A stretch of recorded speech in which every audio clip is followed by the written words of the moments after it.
అయోధ్యలో రామమందిర దర్శనానికి వెళ్లాలనుకుంటున్నారా?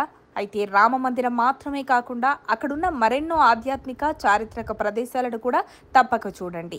ఇవి మీ యాత్రను మరింత సార్థకంగా మార్చుతాయి. కనక్ భవన్ ఆలయం సీతారాములకే అంకితమైన ఈ భవనం బంగారు స్తంభాలతో అద్భుతమైన నిర్మాణ శైలితో ఆకట్టుకుంటుంది. పురాణాల ప్రకారం రాముడు సీతతో వివాహం అనంతరం కైకేయి ఈ భవనాన్ని బహుమతిగా ఇచ్చిందని చెబుతారు. సీతకి రసోయి ఇది సీతమ్మ వంటగదిగా భావించే పవిత్ర స్థలం. హిందూ పురాణాలలో ఆసక్తి ఉన్నవారు తప్పక సందర్శించాల్సిన ఈ ప్రదేశం పురాతన కాలపు జీవన విధానాన్ని గుర్తు చేస్తుంది. త్రేతాకే ఠాకూర్ ఆలయం రామాయణ కాలంలో శ్రీరామచంద్రుడు అశ్వమేధ యాగం నిర్వహించిన స్థలం. నయాఘాట్ వద్ద ఉన్న ఈ ఆలయం ఉత్తర భారతీయ ఆలయ నిర్మాణ శైలికి ప్రతీక. ఇందులోని శిఖరాలు ఎంతో అందంగా ఉంటాయి.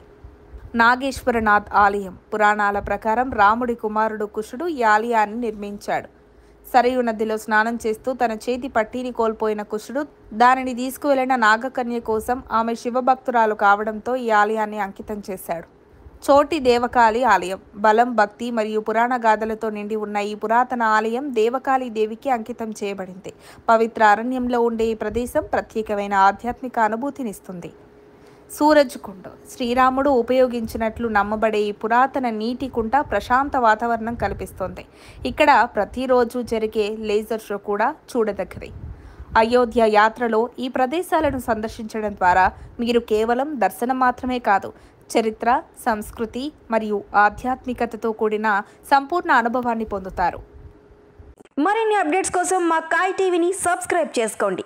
మా వీడియో కనుక మీకు నచ్చినట్లయితే లైక్ చేయండి, షేర్ చేయండి. మీ విలువైన అభిప్రాయాలను కామెంట్ బాక్స్లో తెలియజేయండి.